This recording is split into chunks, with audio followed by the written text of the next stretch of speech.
Excelentíssima senhora vereadora professora Marli, que está presidindo neste momento essa sessão. Parabéns, Marli, parabéns. Nobres parlamentares, a comunidade que aqui ainda se faz presente e aqueles que nos acompanham pelo canal do YouTube.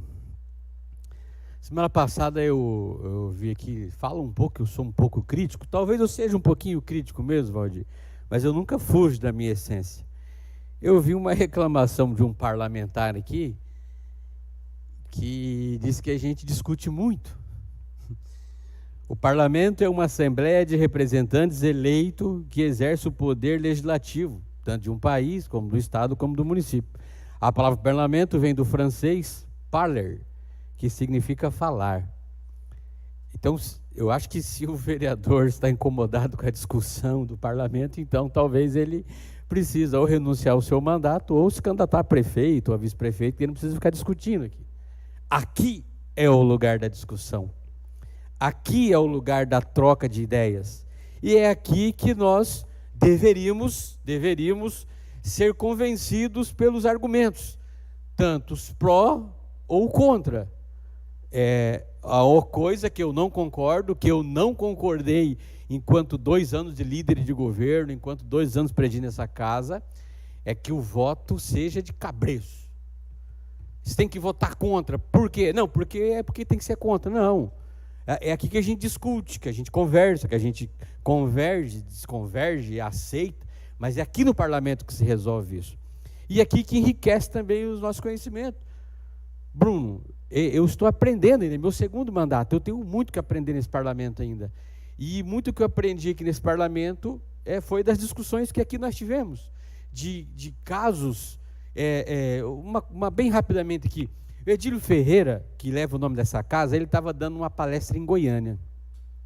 E lá surgiu um ponto de discussão que um vereador falou assim, doutor, mas esse caso está errado, vai ter uma votação no Supremo Tribunal Federal e o posicionamento dele vai ser contrário ao que o senhor está dizendo aqui no parlamento hoje. Ele voltou para Toledo, não tinha telefone, o Luiz Fritz deve lembrar disso, ligou para o ministro da época lá e falou, ministro, eu queria que você revesse esse pensamento do senhor sobre o caso aí, que você vai dar um voto em relação a isso e está equivocado, porque a Constituição fala isso. E mudou o voto, o cara lá perdeu daí, porque seguiu a orientação de Edílio Ferreira. Então, o parlamento é o lugar da gente ter essas discussões aqui.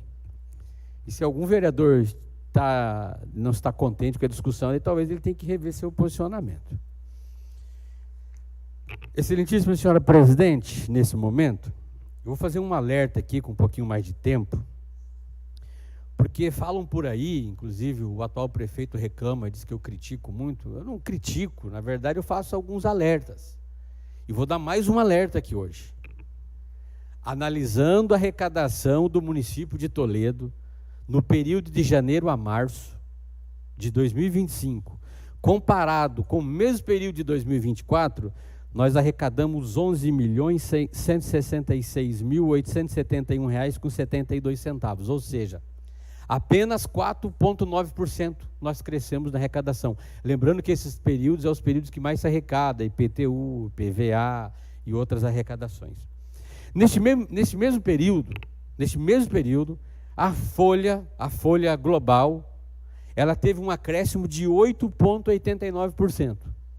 E quando nós pegamos os cargos comissionados, um crescimento de 10,81%. E se pegar esse recorte apenas do salário do prefeito e do vice, desse mesmo período comparado com o prefeito anterior, teve um crescimento, um aumento da folha de 29%. O que eu quero dizer com isso? Que o custo da máquina pública está maior do que a nossa arrecadação. Provavelmente, segunda-feira, nós vamos ter aqui a votação da reforma administrativa, onde pretende-se criar mais cargos públicos, aumentando mais ainda o custo da máquina pública, e, por outro lado, olha o que a professora Marli falou da UPA, olha o que a professora Marli falou da educação, olha que falaram aqui hoje, que eu não lembro quem falou sobre a questão dos números de acidentes, ou seja, a máquina pública está aumentando o seu custo, mas a percepção das pessoas é de que a qualidade do serviço público e das políticas públicas do Toledo diminuiu, caiu. Então, nós tínhamos que ter um aumento da máquina pública e também um aumento da qualidade do serviço prestado do município. E nós não estamos percebendo isso. A única coisa que nós estamos verificando aí é que tem um ponto que quem é amigo do diretor lá, daí tem preferência. Aí vai mais rápido. Se algum vereador é amigo desse diretor lá que recebe a mensagem, da pessoa entra na fila, aí fura a fila. Então nós estamos verificando para trazer informações com nomes concretos aqui. Então, se melhorou o serviço público, só foi para os amigos desse diretor aí. Porque para a população a percepção não é da melhoria do serviço. Se tivesse igual do ex-prefeito, tivesse pelo menos igual do ex-prefeito, já estava bom já. Já estava bom. Mas não está. Não está. Vereador Valdir, vereador Japonês, vereadora Marli, que tem feito visita em loco na educação, está percebendo que tem uma queda da qualidade do serviço público. Na saúde, então, não vou nem falar. Porque eu falei que ia deixar o atual prefeito trabalhar 6 meses. Então, esse é o meu ponto de raciocínio aqui.